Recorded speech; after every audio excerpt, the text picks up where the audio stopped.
I never imagined I'd be writing something like this. My name's David, and for 8 years, I served as a soldier. War left its mark on me in ways I can't even fully explain. But nothing, absolutely nothing, could have prepared me for what happened on November 7th, 2024. That day didn't just change my life, it changed everything. One moment, I was on patrol with my unit, walking a road I knew all too well. The next, there was a deafening explosion, and everything went black. But what I saw after that, what Jesus showed me, I can't keep it to myself. I died that day. For a brief moment, I crossed over into something far beyond this world. The morning of November 7th felt like any other. My unit was stationed in a conflict zone, running another routine patrol. Same roads, same gear, same constant tension hanging in the air. By then, I was used to the weight of my rifle, the sweat under my helmet, and the ever-present awareness that danger could be hiding just around the corner. We moved in formation, scanning every alley and rooftop with the precision that comes from muscle memory. It was quiet. Too quiet. And in places like that, silence isn't your friend. Something about the air felt off. I couldn't put my finger on it, so I pushed it aside. Focus on the mission. Focus on your team. That's what keeps you alive. I glanced at my watch, just after noon.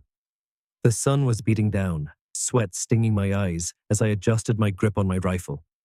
My buddy, Sergeant Miller, walked beside me, his eyes constantly moving, taking everything in. "You feel that?" he muttered. I nodded. I felt it too. That gut feeling, the one you learn to trust out there. Something wasn't right. And then, it happened. A massive explosion tore through the silence. The ground shook so violently, it felt like the earth itself had opened up beneath me. For a split second, everything moved in slow motion. The dirt flying, the shockwaves slamming into me, my body being thrown like a rag doll. The blast came from the left, a roadside bomb hidden beneath the dirt. I hit the ground hard, pain erupting through every inch of me. My chest felt crushed, my arms and legs useless. Somewhere in the distance, I could hear my team shouting, scrambling to respond. I tried to move, to breathe, but my body wouldn't listen. And then, something shifted. The pain started to fade, my fear along with it. It was like I was stepping out of myself, out of the broken, bleeding body on the ground, into something I couldn't fully understand. And just like that, everything went black. But I wasn't gone. Not really. I wasn't in pain anymore. I wasn't even afraid. It felt like leaving one room and stepping into another. Only this new room wasn't in any house I'd ever seen. That was the moment my real journey began. At first, there was only darkness, not cold or terrifying, just still. It wasn't like being unconscious.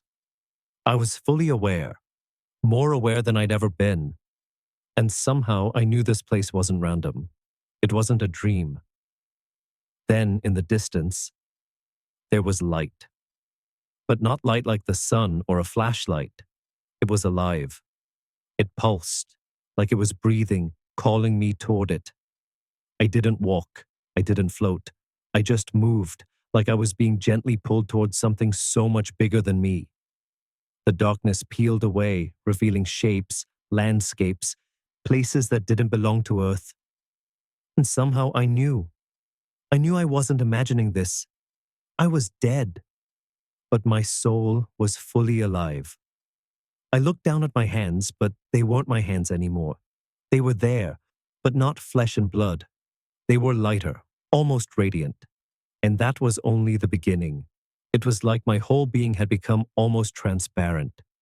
The weight I had carried for so long, the burdens, the fear, the pain, all of it was just gone. And then I heard it. A voice. It was strong yet unbelievably gentle, commanding, but overflowing with love. David. The moment I heard my name, every part of me trembled. This wasn't any ordinary voice. It carried power that felt ancient, limitless. It was the kind of voice that could speak a universe into existence.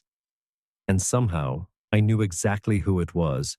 But before I saw Jesus, I saw me. My own broken body, lying on the ground, bloodied and still. My teammates were around me, fighting to save me. Sergeant Miller was there, pressing his hands into my chest, shouting my name.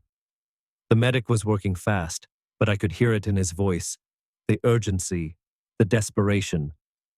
"We're losing him," someone yelled. I knew I should have felt something. Panic, sadness, fear. But all I felt was peace. It was so surreal, watching my own body from above, completely detached from everything I thought made me me. I wanted to tell them I was okay, that they didn't have to fight so hard to keep me here. But of course they couldn't hear me. And then, I wasn't alone. There was someone standing beside me, not one of my teammates, not even human, at least not in the way we understand it. He radiated light, warmth, and this indescribable purity that filled every inch of space around us. His presence wasn't just comforting, it pushed out every trace of darkness, every doubt. I didn't need anyone to tell me who he was. I knew. Jesus, I wanted to fall to my knees, to weep, to worship, but I wasn't in control. I just stood there, completely exposed, and yet somehow fully known and fully loved. In that instant, I realized something that shook me to my core. He knew everything, every mistake, every failure, every sin, every doubt I'd ever had. It was all laid bare before him. But none of it changed how he looked at me. His love didn't waver for a second. "David," he said again, and my very soul trembled at the sound of my name in his voice. And just like that, everything shifted. Suddenly I wasn't watching my body anymore. I was being drawn forward, not yanked or forced, but gently called by something I couldn't resist. The light ahead grew brighter, deeper, more alive than anything I've ever seen. It wasn't just something to look at. It was a presence that filled every part of me, wrapping around me like the warmest embrace. It knew me, all of me. Then I stepped into a tunnel, if you can even call it that. Immediately, my senses exploded. There was music, but not like anything I'd ever heard. It wasn't just sound. It was woven into the very air, like the whole place was singing. The tunnel seemed endless, stretching far beyond what my eyes could see. But I wasn't alone. I felt hands on my shoulders, gently guiding me forward. I turned, and there he was, my grandfather. He had passed years before, but here he stood, more alive than I'd ever seen him. His face glowed with joy, and his eyes held a kind of understanding I couldn't quite grasp. "David," he said, his smile radiating warmth. "You're not done yet." Confusion hit me like a wave. Not done. Wasn't this where I was supposed to stay? Isn't this home now? And then Jesus spoke again. "I have something to show you." What happened next changed everything. The tunnel of light seemed to stretch endlessly, but in the blink of an eye, I was somewhere else entirely. The atmosphere around me, there's no earthly way to describe it. It wasn't just beautiful. It was alive. Every inch of it hummed with a power, a life, a glory that was beyond human understanding. And then, I saw him. Jesus. There aren't words, not in any language, to capture what it's like to stand in his presence. Standing in his presence, it was like love itself had taken shape, not just a feeling, but something alive, something so real it almost had weight. His eyes, they locked onto mine, filled with both fire and gentleness, and in that instant, I knew he saw everything. Every thought I'd ever had, every regret, every weakness, every shameful moment I'd buried deep inside, all of it laid bare before him. But there was no condemnation in his gaze, no disappointment, only love. His appearance was both familiar and impossible to describe. He radiated light, but not like sunlight or firelight. This was something altogether different. It was living light, pure and pulsing, with a divine energy so powerful it made me feel completely exposed and yet somehow completely safe at the same time. His robe shimmered like it was woven from liquid gold, yet it seemed softer than anything I could imagine. And then I saw them, the wounds in his hands and feet. They were still there, scars that would never fade, eternal reminders of the price he paid. I wanted to fall at his feet, to weep, to beg for forgiveness, to say something, anything. But before I could even move, he spoke. "David, you were not meant to stay, but before you return, there is something you must see." His voice, I don't have the words for it. It could shake mountains and calm storms all at once. It carried authority beyond anything human, but also comfort so deep it could mend even the most shattered heart. I tried to speak, but my voice felt so small compared to the weight of his presence. My mind raced with questions, but I knew whatever he was about to show me was going to change everything. Then, with a simple motion of his hand, the world around us shifted. Heaven was gone. I was standing back on earth, but it wasn't the earth I knew. Jesus didn't need to explain where we were. The vision itself spoke louder than words. He stood beside me, watching me as I took it all in. And that gaze of his, it didn't just see me, it saw through me. His eyes held not just love, but truth itself. Every secret, every lie I had told myself, every doubt, they all rose to the surface under that gaze. But instead of shame, all I felt was a deep, aching desire to be made whole. "David," he said again, and just hearing my name from his lips filled me with a joy so pure it nearly broke me. Then he raised his hand and placed it over my heart. A surge of warmth, peace, and power flooded through me.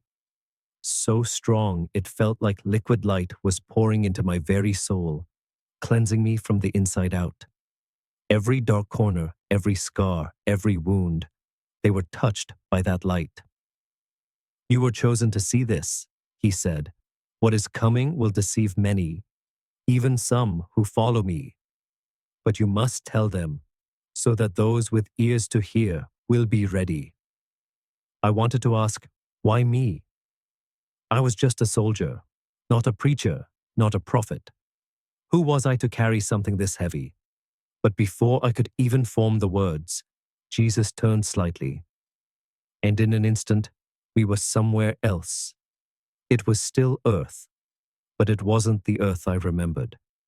It was 2025, and everything was off. The first thing I noticed was the silence, but not the peaceful kind. It was forced, like something had reached into the world and stripped away its very soul. Even the air felt different, sterile, artificial, like it had been manufactured instead of breathed. I stood in the middle of what looked like an ordinary city, but nothing about it felt ordinary.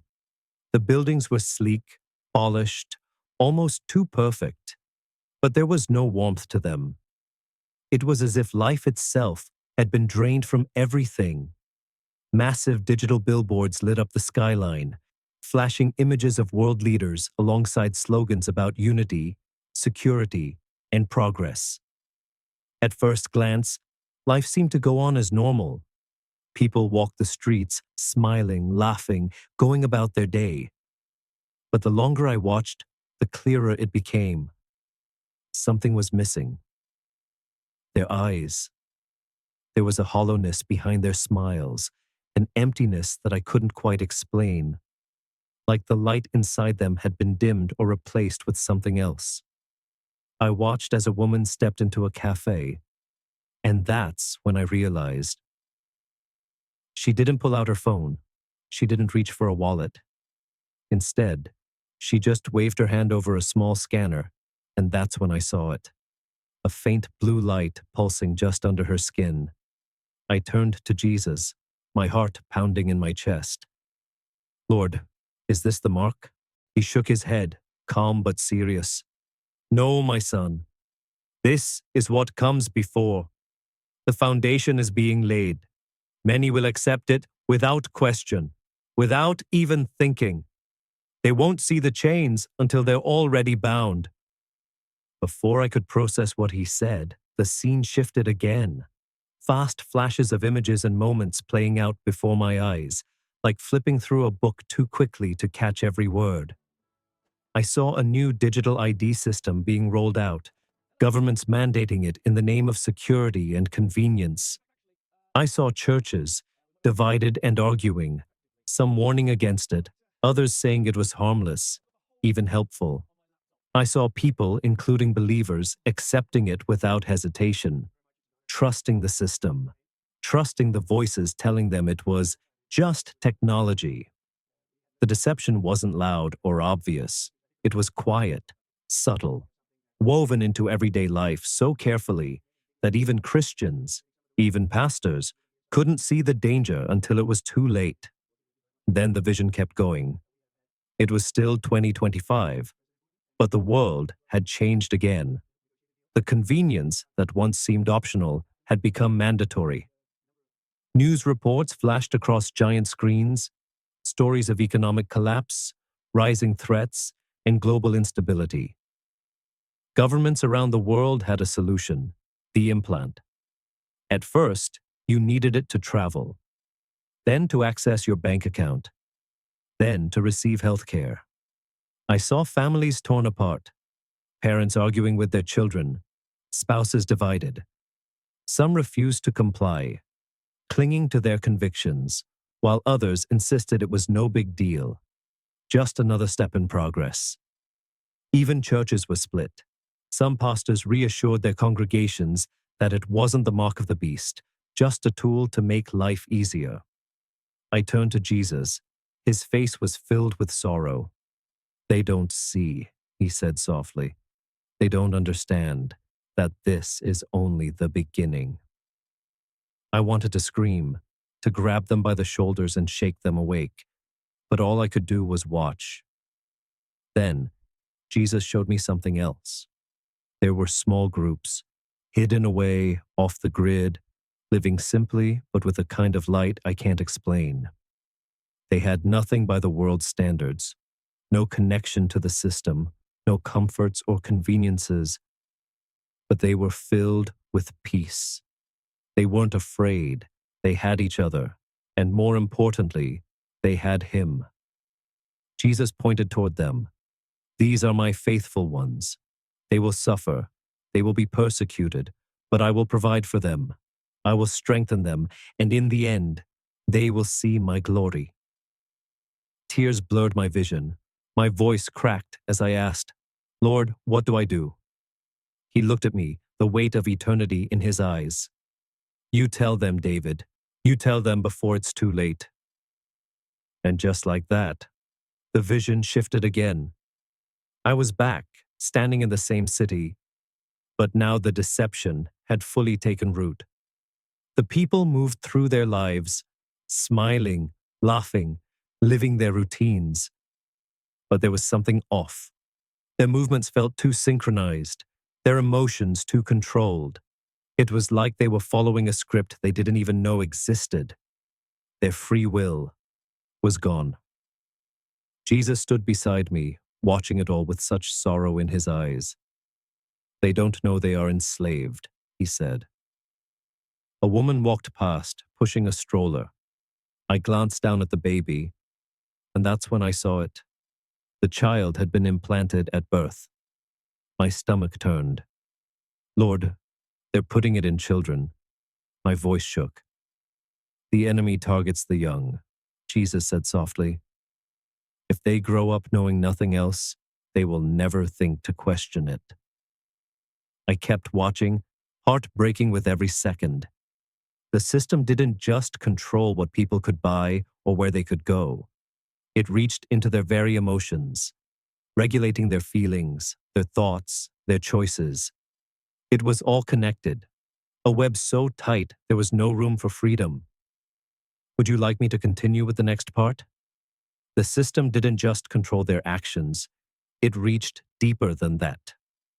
It controlled their emotions, their very thoughts. If someone started to feel anxious, angry, or upset, the implant would automatically adjust their mood, smoothing over the edges, numbing anything that could lead to resistance.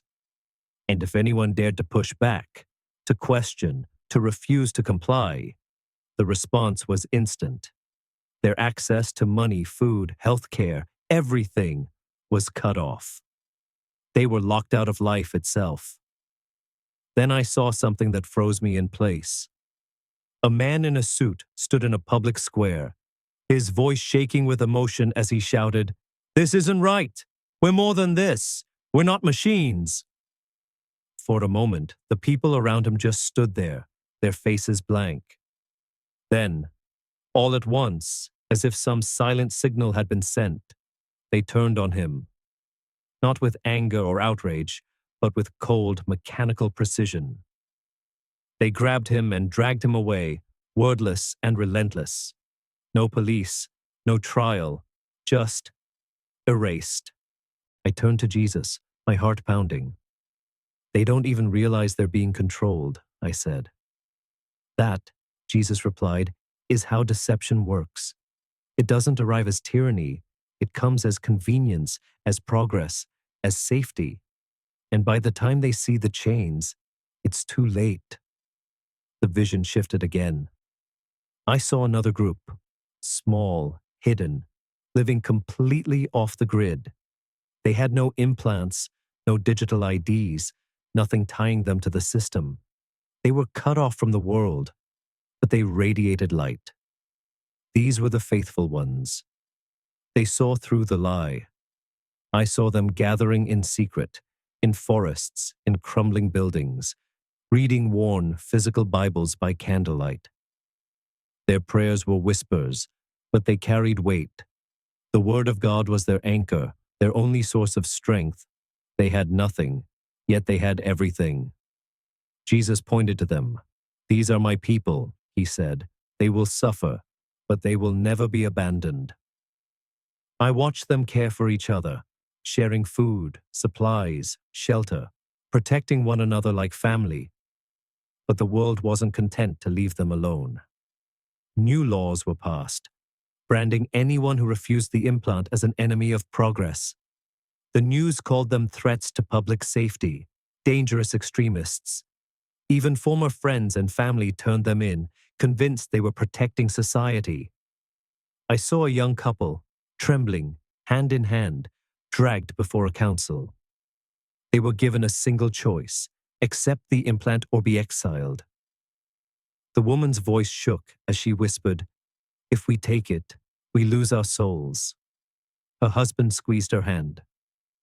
"Then we won't take it." They were led away, their fate uncertain.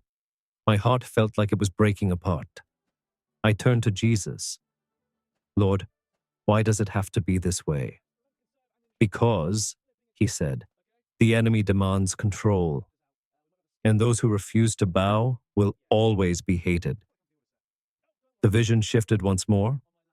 I found myself standing in the middle of a massive stadium, filled to the brim with cheering people. At the center stood a man. He wasn't a politician or a general or a religious figure. But somehow, he was all of those things at once. His presence commanded attention. He spoke with charm, charisma, and authority so undeniable it felt almost supernatural. "This new era has brought us peace," he declared. "Unity, equality, no more poverty, no more war. We have evolved beyond the old ways. The future is here." The crowd erupted into applause, wild with excitement. But I saw the truth beneath the surface. This wasn't peace. It was total control. Giant screens around the stadium displayed it all. A single global currency, a single governing body, a single belief system. Everything and everyone had been folded into one. And then I noticed it. Every single person in that stadium had the implant. Then I saw what most of the world couldn't, the hidden spiritual reality behind this global leader. Dark figures loomed around him, shadowy and ancient. They weren't human. They were something far worse, demonic forces whispering into his ear as he spoke. Every charming phrase, every comforting promise was fed to him by these entities, their influence woven into his words like a poisonous thread designed to lure billions into bondage.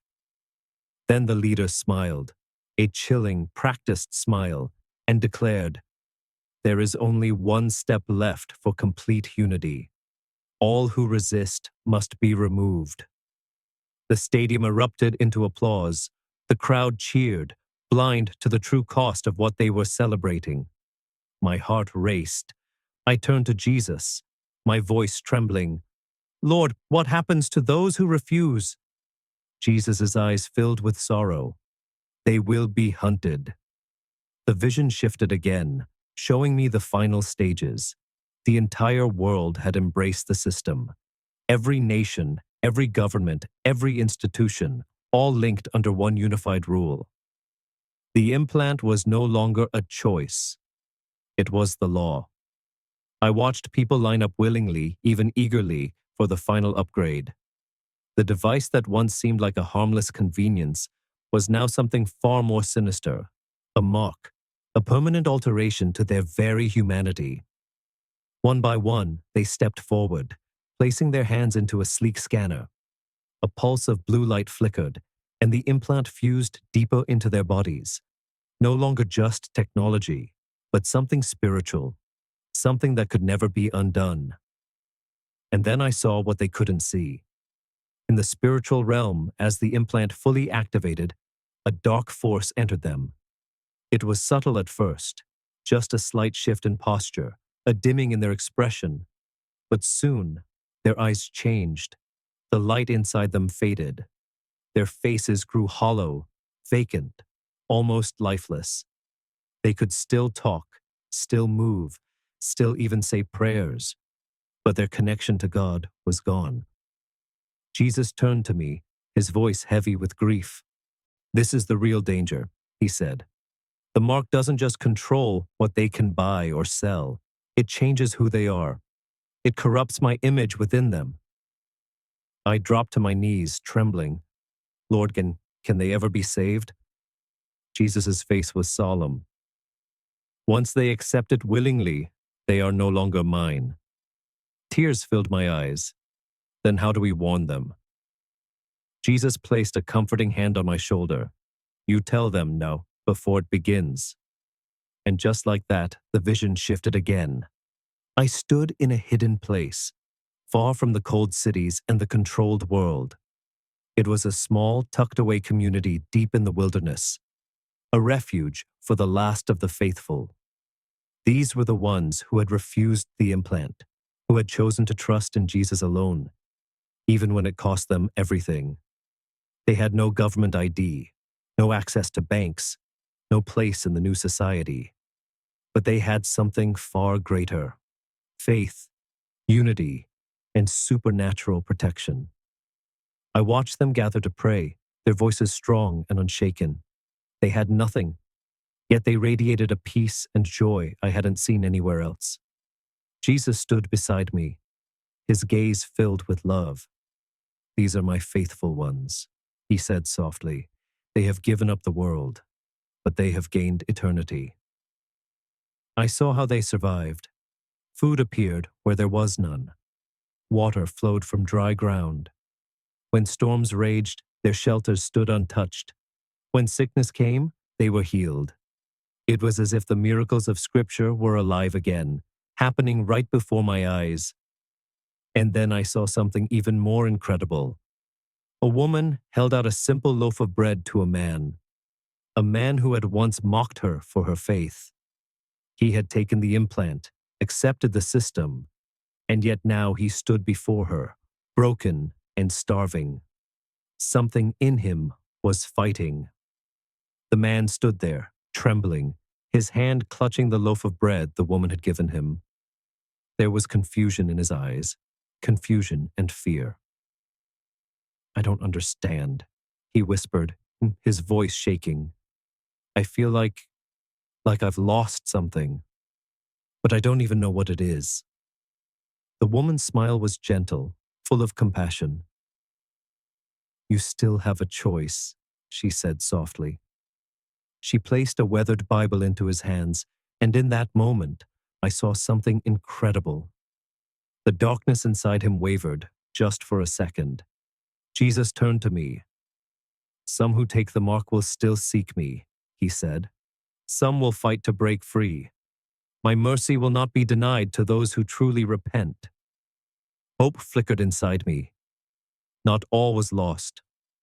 The vision began to fade, the brilliant light of heaven growing dim around me. I felt a powerful force pulling me backward, back toward the world I had left behind. "No, Lord, please," I cried. "I don't want to leave." Jesus smiled, his expression both tender and firm. "You must go back, David. They need to hear this." Before I could argue, everything shifted. Suddenly, I was back, slammed into my broken body like being thrown into crashing waves. Pain roared through me. My chest ached, my lungs burned, and I could hear distant voices shouting my name. "He's back!" someone cried. My body jerked violently on the hospital bed, a desperate gasp tearing from my throat.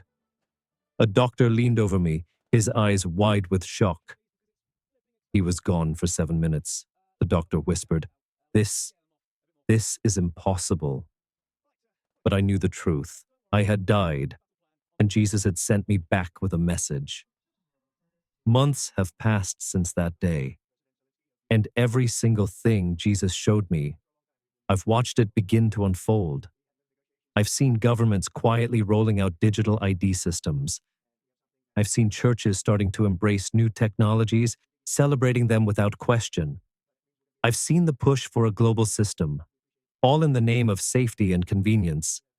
The deception has already begun. That's why I'm sharing this now. Jesus didn't send me back to sit quietly. He sent me back to warn you. I know some people won't believe me. That doesn't matter. My job isn't to convince everyone. It's to speak the truth. If you're reading this, please listen. Do not be deceived. Do not fall for the comforting lies that promise security and convenience at the cost of freedom. Don't put your faith in governments, technology, or leaders who claim they can bring peace by taking control. Strengthen your faith now, while you still can. The time is coming when standing firm in Jesus will cost you everything. But He has promised He will never leave us. Above all, do not be afraid. Jesus showed me that even as the world slips deeper into deception, those who truly trust in Him will shine like lights in the darkness. The battle is coming, but we already know how it ends. Jesus wins, and those who stay faithful will stand with Him in victory. I'm sharing this because I have no choice. I saw what's coming. I can't stay silent. You've been warned. Stay strong. Stay faithful. Stay close to Jesus. David. Waking up in that hospital felt like being thrown back into a world that no longer made sense. Doctors crowded around me, whispering about how impossible it was that I was even alive. My heart had stopped for over 7 minutes, and yet, here I was, breathing, thinking, fully aware of everything I had just experienced. But the moment my eyes opened, I knew I wasn't the same. Because even though I was back in this world, a part of me was still there, standing in the presence of Jesus. His words still echoed inside me. His presence still rested on me. And now, this message is yours to hear. I was back, but the world around me felt colder. more distant from God than ever before. A nurse came in, her face a mix of relief and disbelief. "You gave us all a scare," she said. "We thought we lost you." I just nodded. How could I even begin to explain what had happened? How could I put into words the things I had seen, the warnings I'd been given? In the days that followed, I tried to tell people, my family, my friends, even some of my fellow soldiers, but their reactions were always the same. Polite nods, awkward silence, or that uncomfortable smile people give when they think you've lost it. Some said, maybe it was just a dream. Others joked, man, you've been through too much. Your brain's just processing the trauma. Even those who believed in Jesus had a hard time accepting what I was saying. But I knew. It wasn't a dream. It wasn't a hallucination. It was real. And then, something even more unsettling happened. I started seeing the very signs Jesus warned me about. I'd turn on the news and see reports about governments pushing new digital IDs. I'd read articles about medical implants designed to boost efficiency. Even some churches were starting to embrace technology in ways that blurred the line between faith and control. The world was already moving in the exact direction Jesus showed me, step by step. And I realized something terrifying. Most people don't want to hear the truth.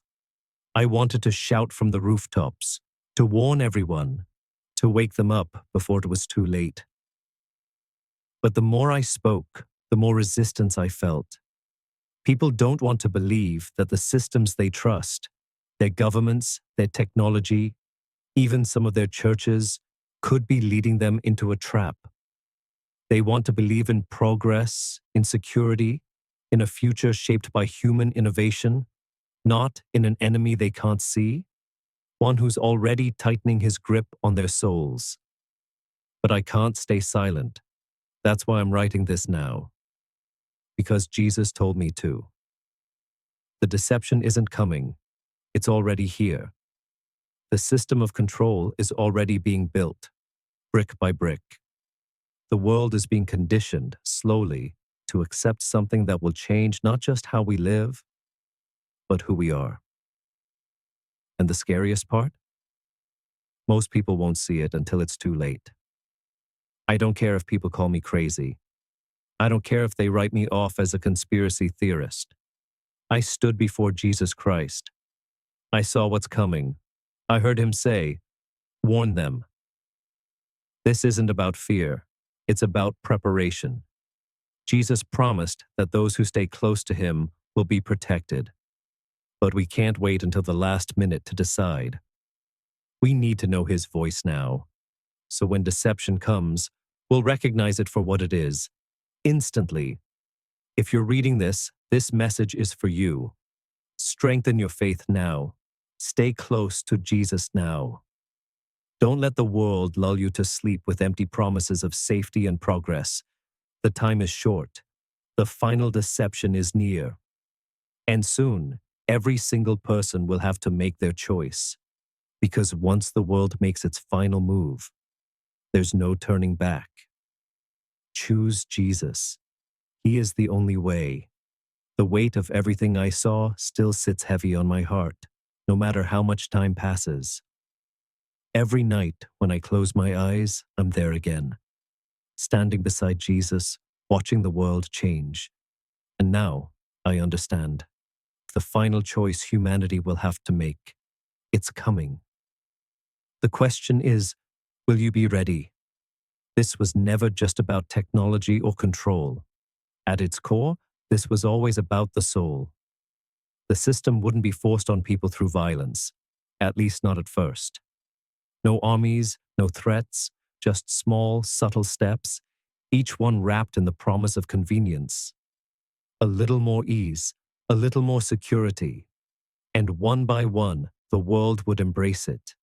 Not because they were evil, but because they didn't realize what they were walking into.